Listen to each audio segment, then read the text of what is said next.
Assalamualaikum warahmatullahi wabarakatuh. Waalaikumsalam Waalaikumsalam warahmatullahi wabarakatuh. Waalaikumsalam warahmatullahi wabarakatuh.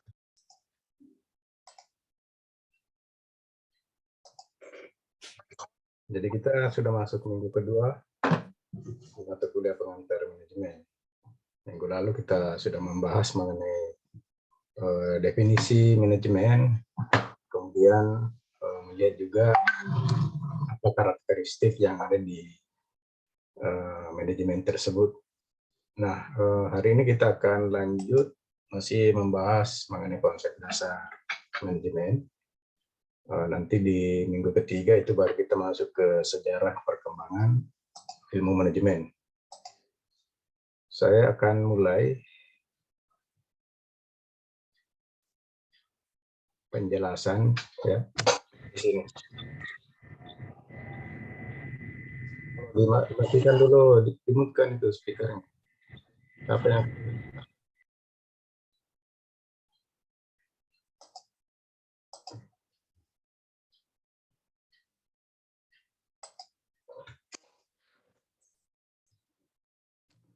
Oke, kita sudah masuk ke sini minggu lalu. Kita sudah melihat apa perbedaan manajer dan non manajerial. Kalau non managerial employees itu sudah jelas pekerja yang tidak memiliki fungsi sebagai seorang manajer. Ciri khasnya yang sederhana itu adalah dalam struktur atau bahkan organisasi tidak ada lagi karyawan yang ada di bawahnya. Ya, artinya kalau non managerial employees itu seorang karyawan yang mengerjakan hal yang sifatnya teknis atau operasional. Kalau manajer, ya tolong ditertibkan itu ya, enggak usah diaktifkan lagi. Saya kasih keluar itu kalau ada yang saya sudah peringatkan jangan diaktifkan. Suaranya kamu tetap aktif, saya keluarkan saya dari Zoom. Ya, jadi kita kuliah Zoom secara tertib lah. Ya, nanti saya kasih kesempatan kalau Anda mau bertanya. Itu saya akan buka sesi kedua nanti di Zoom juga untuk sesi pertanyaan.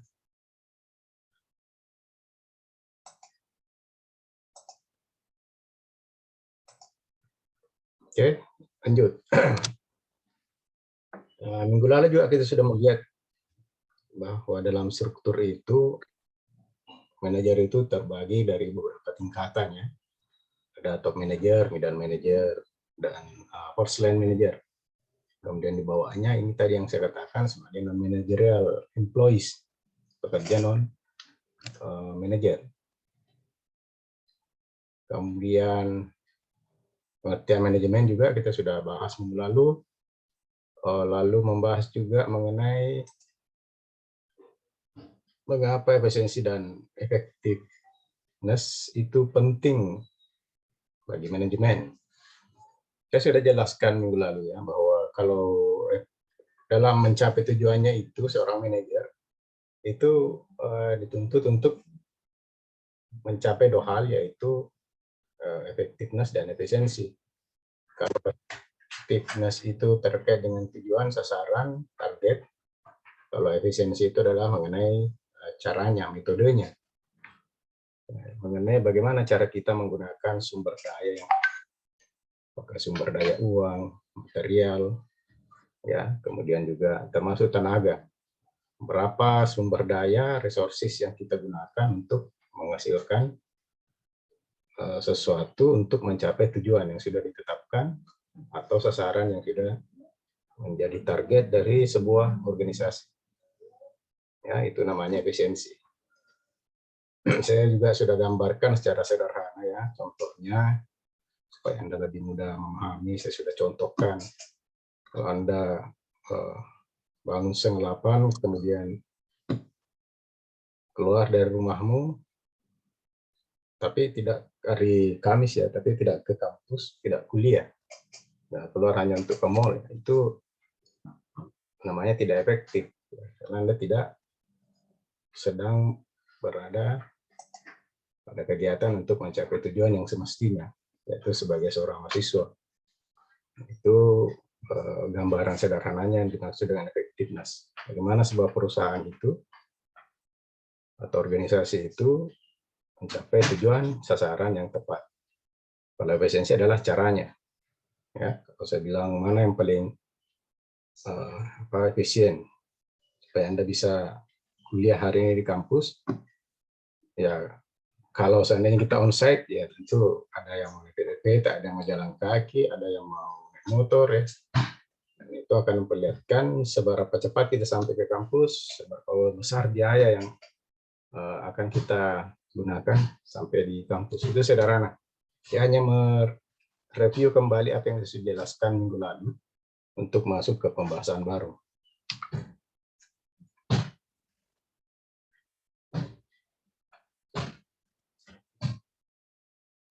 Nah, sekarang kita lihat lebih lanjut mengenai apa yang manajer itu lakukan.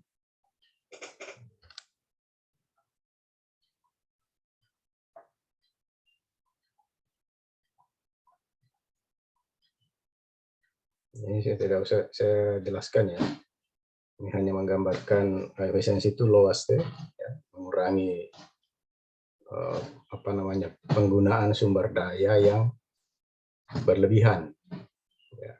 Kalau efektifnya, bagaimana kita mencapai tujuan, memperoleh tujuan secara maksimal.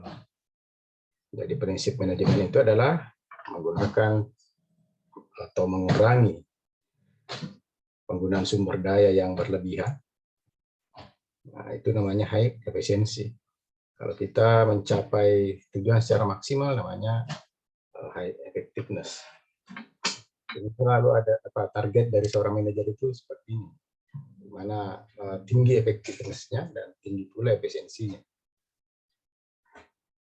Sekarang kita masuk ke apa yang manajer lakukan, ya. Nah, itu saya sudah jelaskan juga minggu lalu bahwa seorang manajer itu dalam mengelola organisasinya atau memanage organisasinya menggunakan fungsi-fungsi manajemen. Sini ada 4 fungsi manajer, ada planning, organizing, leading, dan controlling. Nanti saya kasih lihat satu slide yang memperlihatkan bagian dari hubungan antara setiap fungsi manajer seperti yang Anda lihat di slide ini. Saya jelaskan dulu secara keseluruhan ya fungsi-fungsi manajemen ini. Yang pertama planning. Nah, di sini kita lihat seorang manajer itu fungsinya adalah membuat tujuan, ya, membuat sasaran, target. Kemudian setelah kita buat tujuannya apa, sasarannya apa, targetnya apa, objektifnya apa, lalu kita buat, seorang manajer itu membuat strateginya. Nah, strategi ini menyangkut pilihan-pilihan, ya, cara seorang manajer untuk mencapai tujuannya. Nah, itu disebut dengan strategi. Nah, kemudian dalam mengembangkan perencanaannya itu rencana harus terintegrasi dengan aktivitas-aktivitas secara menyeluruh dalam organisasi. Jadi kan kalau kita melihat perencanaan itu kan ada rencana perusahaan secara keseluruhan, lalu kemudian dari rencana perusahaan secara keseluruhan itu diturunkan menjadi rencana unit ya atau bagian-bagian yang ada di organisasi. Semua jenis perencanaan yang dibuat itu, apakah yang dibuat oleh top manager, middle manager, atau first line manager, itu harus saling berhubungan satu sama lain ya. Atau dalam hal ini manajer harus mampu mengkoordinasi semua aktivitas-aktivitas yang ada di organisasinya sehingga nanti semua tujuan dan aktivitas strategi yang dilakukan itu semuanya bermuara pada satu tujuan, yaitu tujuan perusahaan secara keseluruhan. Nah, itu yang dimaksud dengan planning. Nah, kemudian organizing, ya.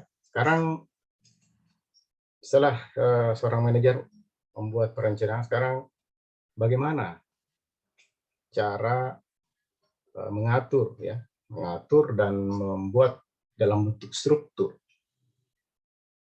sumber daya yang digunakan dalam pencapaian tujuan. Nah, dalam organizing ini sudah mengatur atau mengalokasikan sumber daya, termasuk sumber daya manusia, mesin, peralatan, perlengkapan, dan sebagainya. Dan kalau kita lihat secara secara gambar itu kita bisa lihat biasanya dalam bentuk bagan atau struktur organisasi. Itu akan kelihatan bagaimana cara perusahaan atau organisasi itu mengimplementasikan tadi planning yang sudah disusun. Nah, dalam bentuk mengorganisir dan mengatur penggunaan resources sumber daya yang ada di organisasi. Jadi saya masih beri toleransi ya. Ini Anda ini masuk satu-satu ini. Itu sangat mengganggu perkuliahan. Ya, saya minggu ini masih kasih toleransi, tapi kalau selanjutnya Anda masih terlambat seperti itu ya, saya tidak terima lagi masuk di Zoom.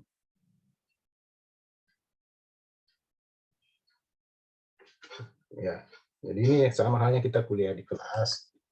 Ada waktu juga yang harus kita ikuti ya, jangan asal masuk saja. Ini sudah jam 8 tadi baru ada yang masuk.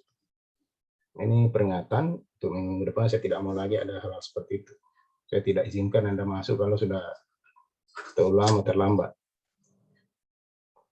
Oke, yang ketiga, jadi kita berbicara fungsi-fungsi manajer ya atau fungsi manajemen. Yang ketiga, setelah tadi diatur sumber daya, resources-nya. Sekarang bagaimana memastikan supaya semua orang atau SDM yang ada di organisasi itu melakukan aktivitasnya, ya, bekerja, itu semuanya menuju pada satu tujuan, yaitu tujuan organisasi. Meskipun saya sudah jelaskan minggu lalu bahwa setiap individu yang ada di organisasi itu memiliki tujuan individu masing-masing dalam melakukan aktivitas pekerjaannya, tetapi semua kepentingan atau tujuan individu itu harus tunduk pada tujuan atau kepentingan organisasi. Di sini letak manajer ya melakukan fungsinya supaya semua SDM yang ada di organisasi itu bekerja sesuai dengan tujuan yang sudah diharapkan. Nah, apa yang dilakukan oleh manajer di sini? Yang pertama tentu bagaimana seorang manajer itu memberikan perintah atau komando kepada para bawahannya atau SDM yang ada di organisasi. Kemudian bagaimana berkomunikasi dengan baik, ya, jangan sampai seorang manajer karena komunikasinya jelek sehingga tidak mampu menyampaikan tujuan atau target organisasi yang mestinya harus dilakukan oleh seorang karyawan atau SDM. Ada lagi dalam hal memotivasi ya, motivasi karyawan. Itu juga fungsi yang hal yang sangat penting harus dimiliki seorang manajer ketika seorang manajer melakukan fungsi mengarahkan dan memimpin para bawahannya atau karyawannya. Kemudian fungsi selanjutnya yaitu controlling. Ya, controlling ini pengendalian atau fungsi pengawasan. Setelah kita buat rencananya, kemudian diatur. Ya, diatur alokasi dan penggunaan sumber daya yang dibutuhkan untuk melaksanakan tadi perencanaannya. Lalu bagaimana seorang manajer ini mengarahkan, memimpin ya karyawannya atau SDM-nya.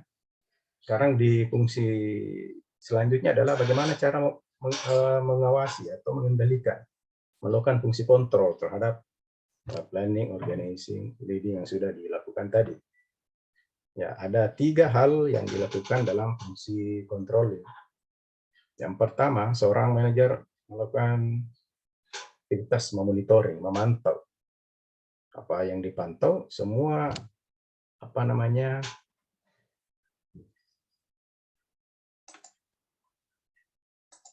ya, semua kegiatan-kegiatan yang dilakukan di organisasi Ya, mulai dari ketika dibuat planningnya, kemudian diatur, dikelompokkan, dilakukan departementalisasi, ya, sumber daya, sampai kemudian aktivitas sehari-hari dari SDM itu harus dimonitoring oleh seorang manajer, dipantau, diawasi. Nah, kemudian selanjutnya di comparing. Comparing ini adalah kita akan membandingkan apakah apa yang sudah dilaksanakan itu implementasi hasilnya seperti itu juga yang diharapkan ketika kita membuat planning. Seperti Anda ketahui tadi ya, dalam planning itu kan kita sudah tetapkan target. Nah, kalau kita mau menilai berhasil tidaknya pengelolaan di sebuah perusahaan itu, apakah perusahaannya secara keseluruhan ya, atau semua SDM yang ada dalam organisasi itu, ya tinggal kita dibandingkan dengan apa yang kita sudah rencanakan. Kalau targetnya 1.000, tercapainya hanya 500, berarti kan ada masalah ya. Itu dikatakan kinerjanya kurang bagus karena tidak mampu mencapai target yang sudah ditetapkan dalam planning. Nah, itu fungsi comparing. Ya. Kalau sudah tercapai targetnya kan tidak masalah, berarti bagus-bagus saja kinerjanya ya. Apalagi kalau sudah di atas target yang sudah ditetapkan. Nah, kalau di bawah ada gap antara hasil yang dicapai dengan apa yang sudah ditetapkan di planning ini, maka di situ manajer juga melakukan fungsi correcting, mengoreksi, melakukan feedback ya terhadap tadi target yang tidak tercapai. Nah, itu bisa diidentifikasi masalahnya apa, lalu memperbaikinya seperti apa. Ya, dan itu fungsi seorang manajer di situ. Jadi tidak dibiarkan begitu saja. Ya, semua aktivitas di organisasi itu harus selalu dalam hal pemantauan atau pengendalian seorang manajer. Ya.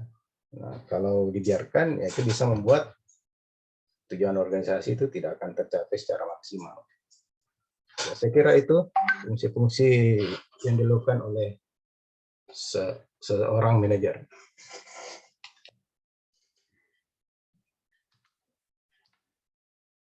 Ada pertanyaan?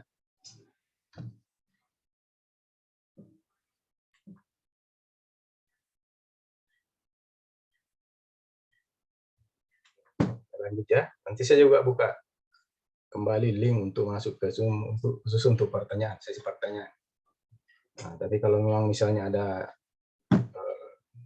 sesuatu yang sudah tidak tahan yang Anda tanyakan, ya silakan saja ya. Silakan.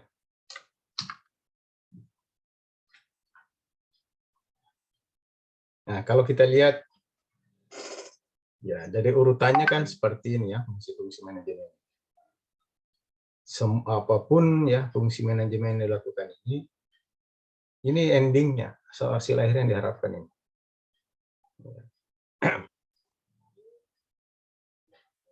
Mencapai tujuan organisasi yang sudah ditetapkan.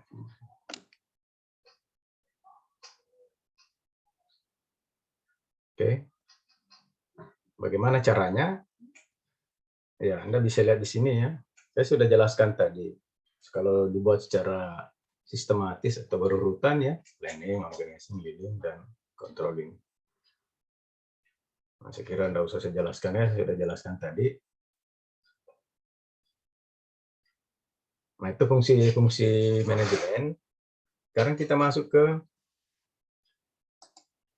peran-peran manajer. Ya, peran manajer. Menurut Henry Mintzberg, itu ada 3 peran yang dilakukan oleh seorang manajer. Yang pertama interpersonal roles, yang kedua informational roles, dan yang ketiga decisional roles.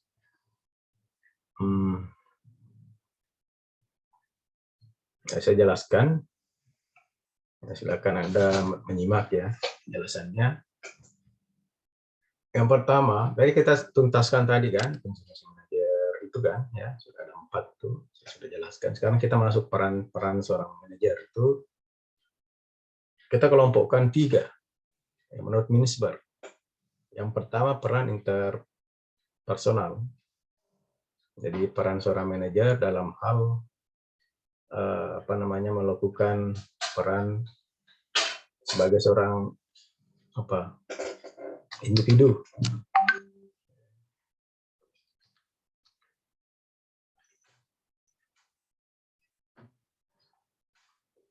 Yang pertama figurehead. Figurehead ini peran manajer sebagai simbol dari representasi dari sebuah organisasi. Ya kan begitu. Kalau kita mau melihat sebuah perusahaan atau organisasi, kita lihat pemimpinnya di situ. Pemimpin itu menggambarkan organisasinya secara keseluruhan. Jadi dia adalah kepala di situ ya, figurehead, pimpinan. Nah, yang namanya PPH tentu ya perannya adalah memayungi semua orang di dalam organisasi tersebut. Kemudian sebagai leader, pemimpin. Ya, orang pemimpin itu harus mampu mempengaruhi, menggerakkan orang lain. Ya, itu namanya pemimpin. Ya, mempengaruhi, menggerakkan orang lain dalam hal mencapai tujuan organisasi ya, bukan dalam hal kepentingan individu, tapi kepentingan organisasi. Jadi itu fungsi leader namanya. Kemudian fungsi liaison. Ya, liaison ini orang yang menjadi penghubung ya, penghubung antara satu orang atau semua SDM dalam organisasi, baik di dalam maupun di luar, yang disebut dengan liaison. Artinya seorang manajer itu ya harus mampu berkomunikasi dengan siapa saja di dalam organisasinya, maupun juga keterkaitannya dengan orang-orang di luar organisasinya, karena dia adalah simbol dari sebuah organisasi. Oke, itu peran interpersonal. Yang kedua, peran informasional.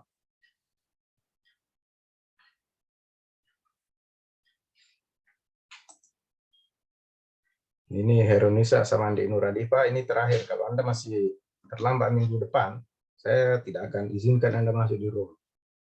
Ini peringatan ya. Cito, ini Herunisa. Terus sekarang saya masih izinkan Anda masuk.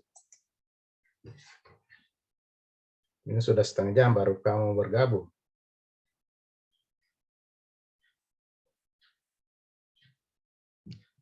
Ketua kelas itu yang terlambat, kamu kasih keterangan nanti ya. Semuanya masuk jam 8. Ya, Pak.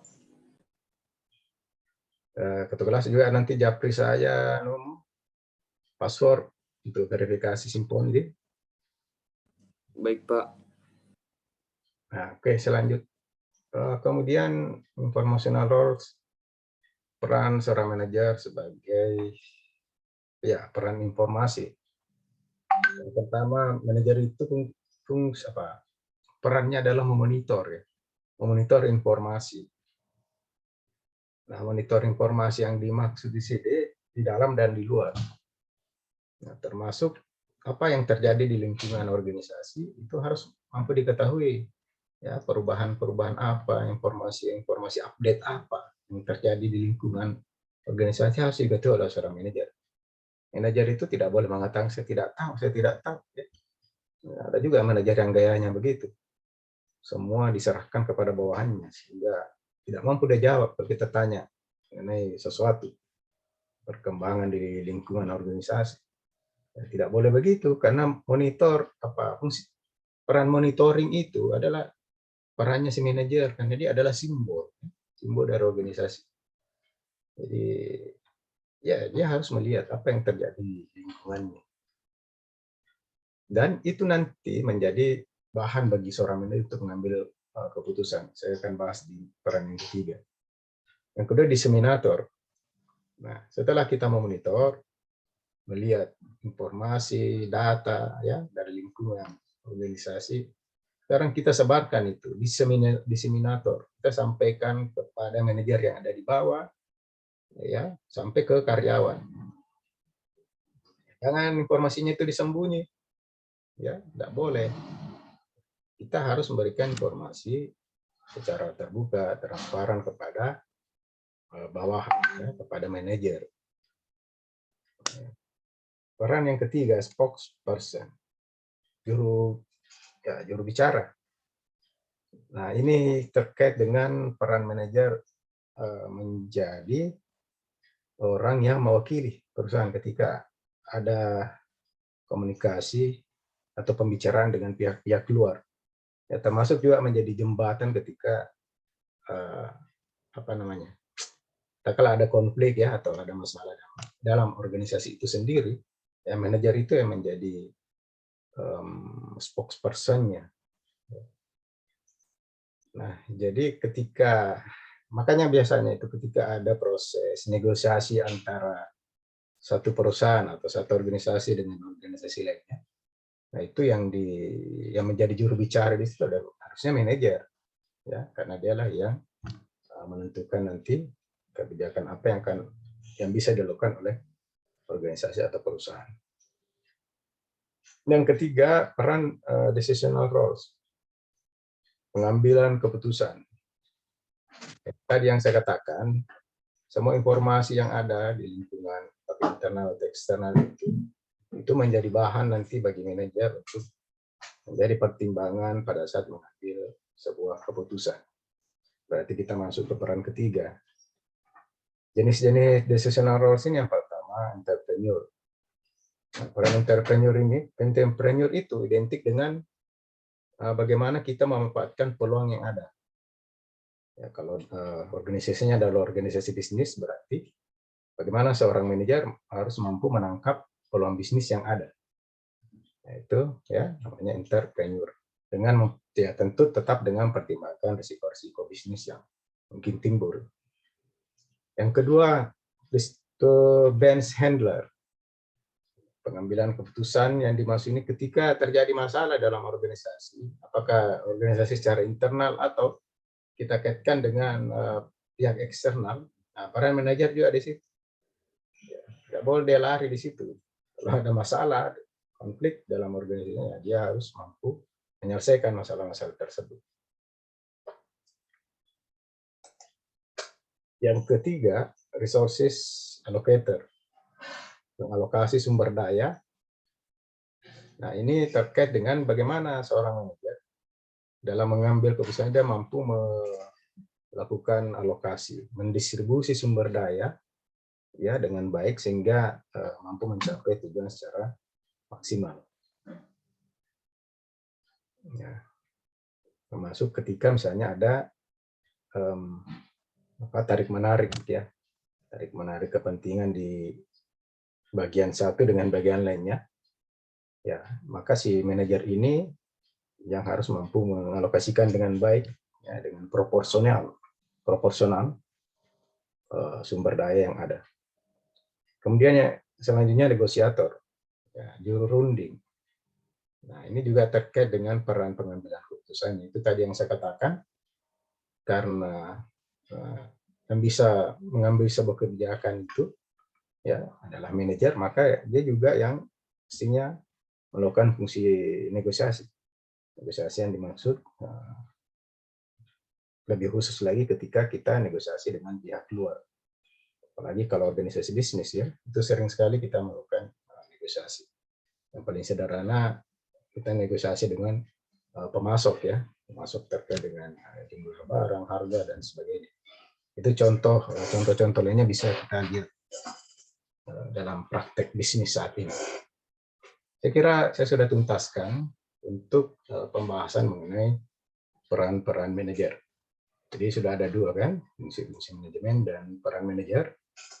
Kemudian lagi. Ya, kita masuk ke yang ketiga. Ini yang terakhir. Kayaknya terakhir, tunggu dulu, ya. Ya, fungsi, peran. Karena yang ketiga keterampilan, skill. Skill apa yang harus manajer lakukan? Yang terkait dengan skill Manajer itu paling tidak membutuhkan 3 skill, keahlian atau keterampilan. Yang pertama, technical skill. Technical skill itu terkait dengan pengetahuan dan kemampuan dalam lapangan secara spesifik. Ya, biasanya ini terkait dengan pekerjaan rutin dalam sebuah organisasi. Pekerjaan teknis. Misalnya kalau di bank ya tentu technical skill ya itu adalah kemampuan melayani nasabah ya, kemampuan melakukan fungsi sebagai seorang kasir. Ya itu contoh ya, itu technical skill. Kalau dia di pabrik ya technical skill-nya adalah bagaimana mengoperasikan mesin produksi. Bagaimana merawat atau memelihara mesin-mesin produksi. Itu namanya technical skill. Kalau dia di satu proyek pembangunan gedung, ya technical skill-nya bagaimana cara mencampur semen, pasir, dan sebagainya. Bagaimana cara memasang batu bata. Itu namanya technical skill. Apakah manajer membutuhkan itu? Ya, membutuhkan. Nah, nanti tinggal Anda lihat proporsinya berapa banyak yang harus dibutuhkan keterampilan teknis itu akan disesuaikan dengan di tingkatan mana manajer tersebut berada. Nah, itu nanti akan saya bahas di slide selanjutnya. Yang kedua, human skills, the ability to work well with other people. Nah, kalau keterampilan hubungan manusiawi ini ya semua tingkatan manajer itu harus memiliki jenis keterampilan itu. Ya, karena manajer apapun tingkatannya pasti berhubungan dengan orang-orang.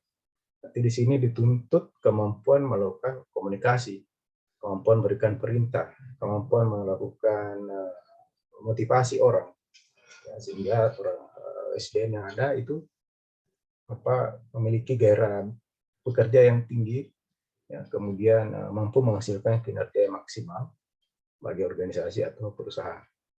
Di situ keterampilan manajer dituntut di situ. Berarti kita human skill itu kemampuan kita memahami orang lain dan mampu mengkomunikasikan, memberikan perintah dengan baik sehingga SDM atau karyawan yang ada di organisasi itu bekerja secara maksimal. Yang ketiga, keterampilan konseptual. Nah, kemampuan untuk memikirkan dan mengkonseptualisasi sesuatu yang abstrak dan situasi yang kompleks, ya, yang konsen terhadap organisasi. Nah, kalau konseptual skill itu lebih melihat bagaimana seorang manajer itu mampu melakukan proses analitik. Analitik itu kemampuan berpikir, ya, menggunakan logika, rasionalitas, ya, untuk menghasilkan sebuah keputusan yang maksimal. Ya, karena begitu banyaknya sumber daya yang ada organisasi, kemudian juga termasuk kepentingan dari organisasi. Ya, masalah yang ada di organisasi ini harus mampu dikelola dengan baik oleh seorang manajer yang membutuhkan pemikiran untuk mencari cara atau metode apa yang tepat untuk memastikan semua aktivitas di organisasi itu berjalan dengan baik. Nah, itu disebut dengan keterampilan konseptual, ya, berpikir, ya, mengenai apa yang terjadi di organisasi dan bagaimana memecahkan masalah-masalah tersebut. Oke, itu 3. Sekarang saya akan hubungkan dengan ya, tingkatan manajer. Tadi saya sudah jelaskan bahwa keterampilan yang dibutuhkan ini proporsinya berbeda-beda untuk setiap tingkatan manajer yang ada. Nah, kalau kita lihat, ya, untuk kita lower level manager dulu. Nah, kalau di sini lower level manager itu paling banyak membutuhkan jenis keterampilan yang sifatnya teknis. Ya, kenapa? Karena lower level manager itu bawahannya adalah karyawan teknis. Ya, artinya hal-hal yang sifatnya operasional. maka dia harus juga tahu itu bagaimana caranya dia memantau, memonitor, mengawasi, mengoreksi orang yang dia tidak paham juga caranya. Ya, nah itu tuh level manager, misalnya seorang supervisor itu kepala regu, ya itu karena bawahnya ini adalah karyawan teknis, jadi harus lebih tahu. Kalau supervisor penjualan, ya dia harus lebih tahu bagaimana teknik-teknik penjualan yang baik itu seperti apa. Dia harus bisa memberikan contoh. Nah, itu lower level manager. Kemudian middle manager ini human skill ya, conceptual skill dan technical skill ya. Karena dia ini di tengah-tengah ya. Jadi meskipun demikian ya menurut di buku ini ya itu yang baru masuk, tidak usah itu ya, dialog saja, tidak usah diterima. Maksudnya jam berapa kamu tutup baru kamu bergabung. Nanti kamu saya yang terlambat tadi ke kelas D di Japri yang terlambat tadi. Oke, top manager conceptual skill yang paling proporsinya paling tinggi karena ini menyangkut organisasi secara keseluruhan. Dan yang memiliki keharusan untuk memikirkan itu adalah seorang top manager. Begitu kompleksnya persoalan dalam sebuah organisasi atau perusahaan sehingga membutuhkan pemikiran ya yang baik sehingga mampu menghasilkan keputusan yang maksimal bagi pencapaian tujuan organisasi secara keseluruhan. Saya kira itu yang saya bisa jelaskan pertemuan hari ini. Kita sudah memahami 3 hal ya. Yang pertama fungsi manajer, peran manajer, yang ketiga keterampilan manajer, dan yang keempat ini hubungan antara keterampilan manajer dengan tingkatan manajer. Demikian penjelasan di pertemuan hari ini. Cukupkan. Assalamualaikum warahmatullahi wabarakatuh.